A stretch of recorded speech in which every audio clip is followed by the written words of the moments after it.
Hello, gorgeous folks. It's Darice at Moonlife Astro. Welcome back to my channel. And if you're new, welcome. Today, I want to do something a little bit different. I want to talk about the Mars-Pluto opposition. This energy opened up at the beginning of November, and it's going to be with us until the end of April. And so just wanted to give you a little update on it since we're going to be hitting the second part of it on Friday, January 3rd. The first one was November 3rd, 2024. And then the third part, or the third Mars Pluto opposition, will be April 26th, 2025. And so you may have been feeling this energy already. But I'm just going to back up a little bit, give you a little background information on Mars, first of all. Now, Mars, it's the planet of our drive, our action, our ambition, our aggression, war. It's considered one of the malefics for that reason, along with Saturn. Mars in our chart and in our lives, it can represent our courage, our passion, our bravery, our physical expression in the world. And because of its ability to destroy, that's one of the reasons why it's considered a malefic. And then Pluto is the planet of transformation, represents a death rebirth cycle. It is our place of power, and it can often also be seen as the soul's journey. So when they come together, it's a very dynamic interplay of willpower as well as profound change. And now, when Mars and Pluto, when they come together, they can intensify our willpower and our need for transformation. It can push us to confront our fears, break through obstacles. This opposition is basically about learning how to balance our personal drive with our personal drive with external forces. Like I said, the key dates are November 3rd, 2024, when Mars was in Cancer at 29 degrees. In astrology, that's considered the anaretic degree, the end of something, the culmination of something. Some people consider that a fated transition. And then against this backdrop with Mars and Pluto, we had Mars retrograde into Leo at 0 degrees into Cancer. And Mars is not necessarily that happy in Cancer. It can activate our worries, our insecurities, our fears. And then this final opposition, again, it's going to be happening April 26th. And Mars will be direct in Leo at 3 degrees. And this is also happening against the backdrop of Pluto being in Aquarius. Pluto entered Aquarius November 19th, 2024. And it's going to stay in Aquarius until the next 19 years or so. And I was meditating on that. Like, why would we have this Mars Pluto opposition at the beginning of Pluto in Aquarius? Because Mars Pluto oppositions can be pretty intense by themselves. Pluto moving into Aquarius is pretty intense as well. As many people have noted, the last time we had Pluto in Aquarius was about 250 years ago or so. Was when we had the American Revolution, the French Revolution, and the Industrial Revolution. So clearly, the next 19 years are going to be about a massive transformation, both individually and collectively, and on the world stage as well. And I just wanted to talk about that because I was meditating on why the universe was set it up that way. I firmly believe the universe is always working on our better half. It's giving us challenges to help us be stronger, braver, our more authentic selves. And I do feel like that's one of the primary drivers behind this Mars-Pluto opposition. And I'm also thinking about it too, just as someone who lives in the United States, excuse me, and what's going on in our country collectively, the split we have between, people. I mean, in some ways, it almost feels like we live in two different countries, at least energetically, is what it feels like. And I wouldn't be surprised if this Mars-Pluto oppositions highlights that in some way for people. And I'm recording this on December 31st. So by the time you see this, or if you watch this later on, say in February, March, April of 2025, I have no idea what will have transpired by then. But I wanted to bring this video out to you. I wanted you to have this as a resource to go back through over the next couple of months or so as we're going through this energy. Because what I also find really fascinating is that we're having this Mars-Pluto opposition at the beginning of Pluto and Aquarius.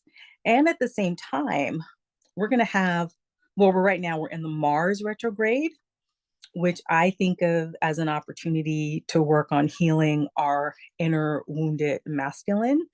Mars can be considered a representative of what would ideally be the healthy masculine when it's in its ideal state, when Mars is functioning in its highest expression. And then following that, we're going to have a Venus retrograde.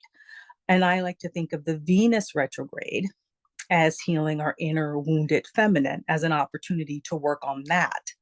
And so I think it's interesting that we have the Mars retrograde, which began December 6th, and that's going to go until February 2020, excuse me, February 23rd, 2025. And it's going to retrograde back into Cancer at some point. So for part of this, again, we're going to be bringing up things that are uncomfortable for us. And Mars retrogrades can be very intense all on their own. Often during a Mars retrograde, which happens about every 2 years, we have to rework how we do work, how we approach work, how we implement what we want to implement. And often there can be delays and frustrations and how you get projects done, how you complete things, how you actually perform action. And I think part of that is because a Mars retrograde is asking us to look at what is my drive, what is my passion, what am I really committed to? And I think it's also asking us to look at our relationship with our anger, how we express our anger, what is driving our anger.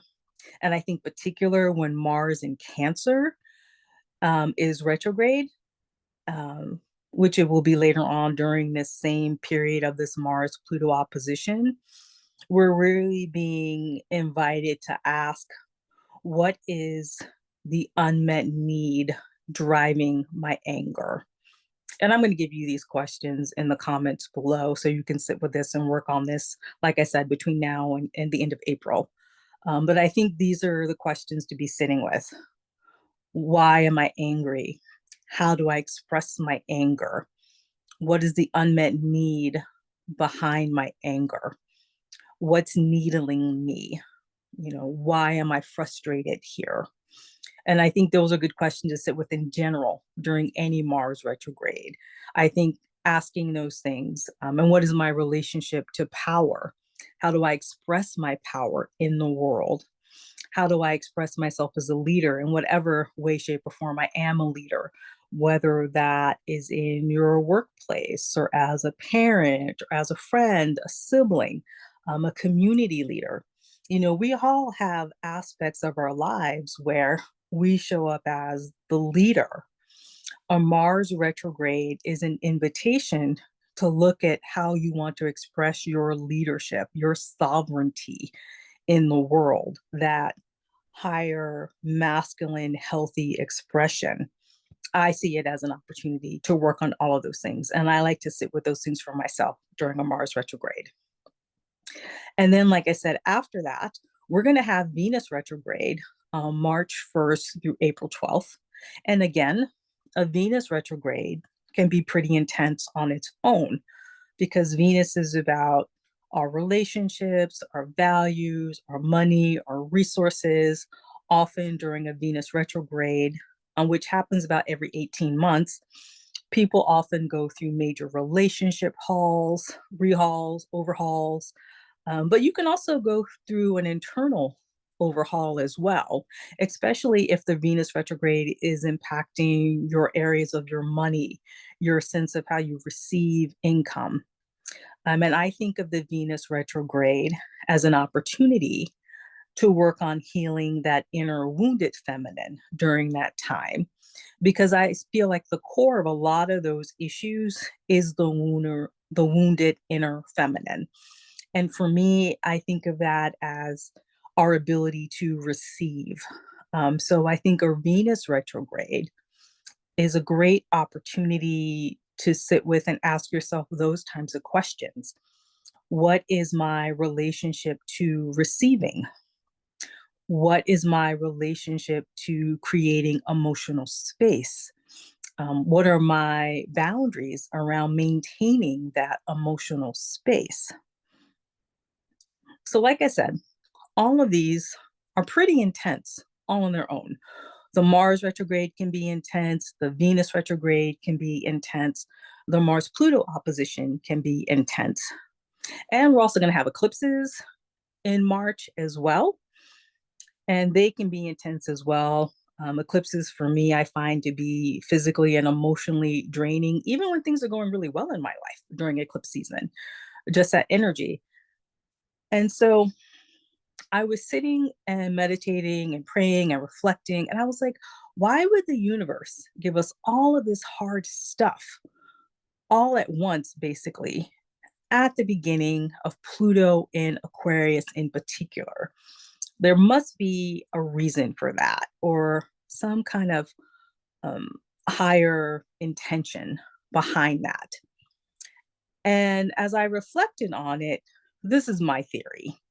And I would love to know what you think in the comments, if any of this resonates for you at all.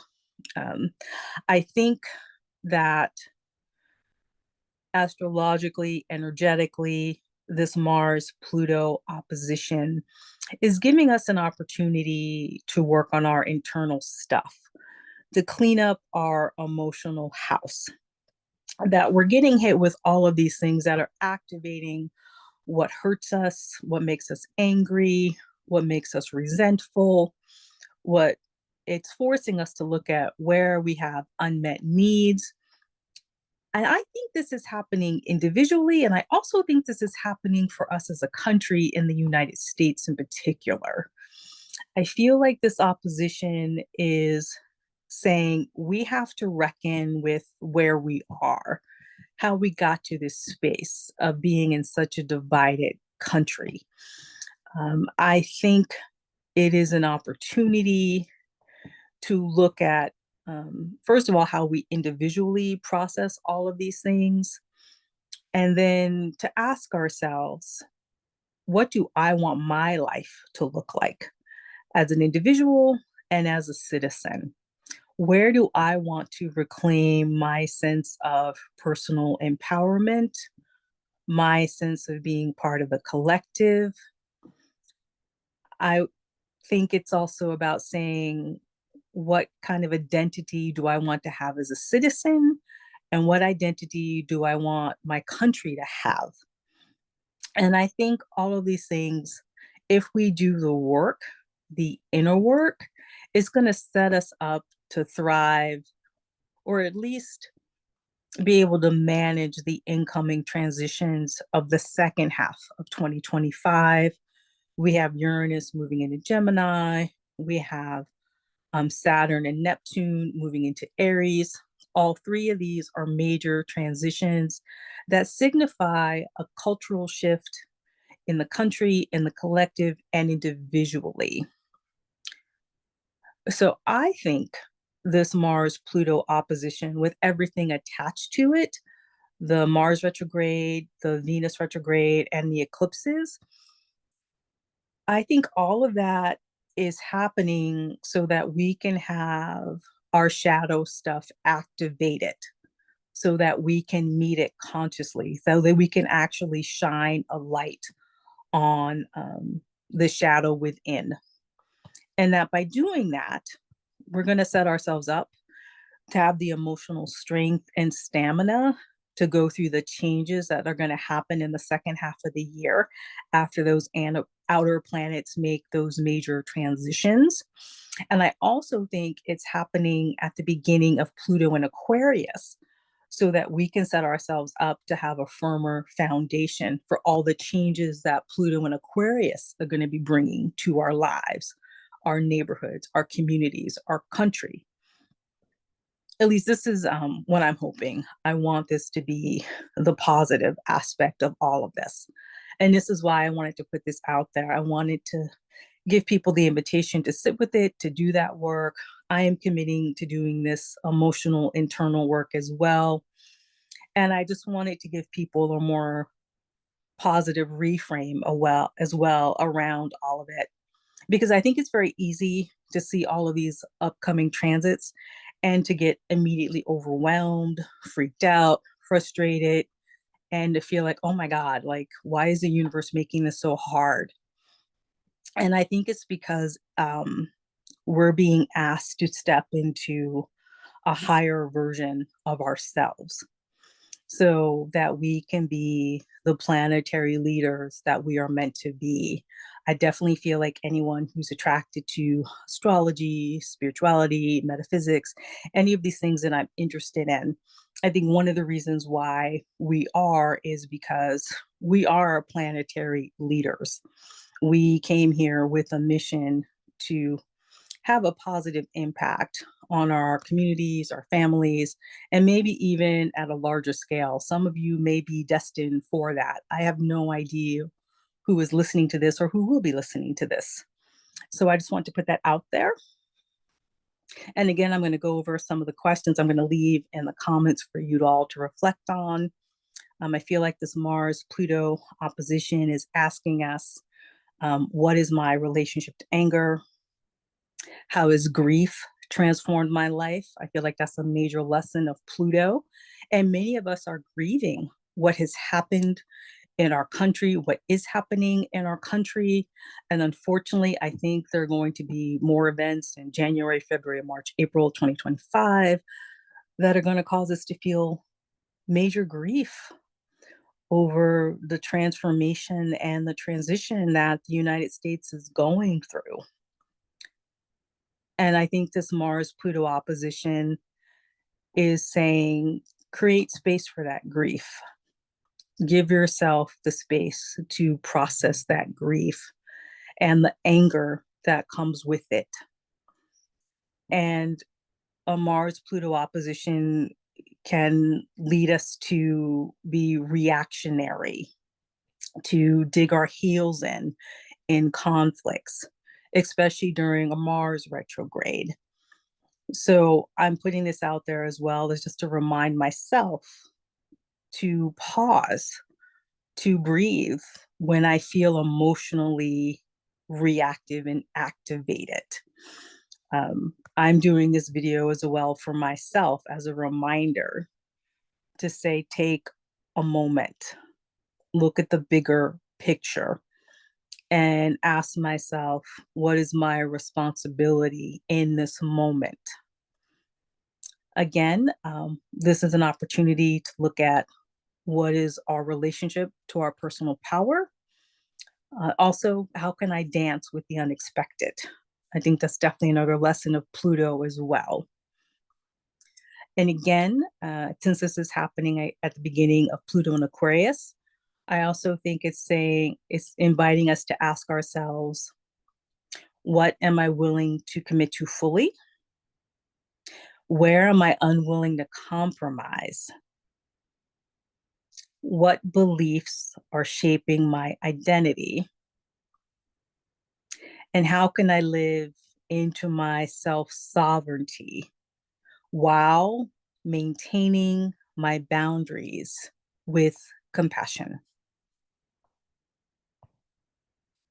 So again, I just wanted to sum up. And I think this is actually an incredible opportunity. I feel like the first few months of 2025 is really about getting our healing modalities in place. So if you don't have a therapist that you're happy with or any kind of therapy that you like, take the time to find that. Find the spaces that you need for spiritual and emotional support. If you don't have a routine around maintaining your physical health, your fitness routines, your exercise, and I'm not saying this is like a New Year's resolution thing, since I know a lot of people feel that around this time of year, but it's really about being our best selves physically, mentally, emotionally, and spiritually, so that we have the strength and the stamina to move through the upcoming transitions that we're going to experience in 2025 and 2026. Things are going to change really, really fast, faster than we've ever seen in human history. At least that's what the astrology points to. And it just feels like that energetically, that we have massive changes coming, um, all levels. And so the healthier we are on all levels, the easier it will be to roll with those punches effectively. And so I'm just giving you all support in that area, wishing you all the best. I will be with you throughout this transition to the best of my ability as well.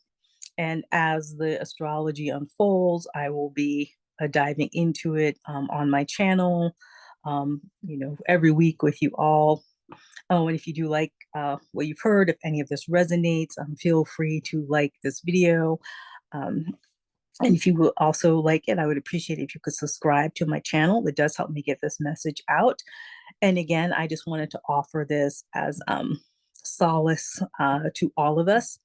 And yes, I know challenging times are ahead, but I also think we have beautiful, miraculous times ahead as well.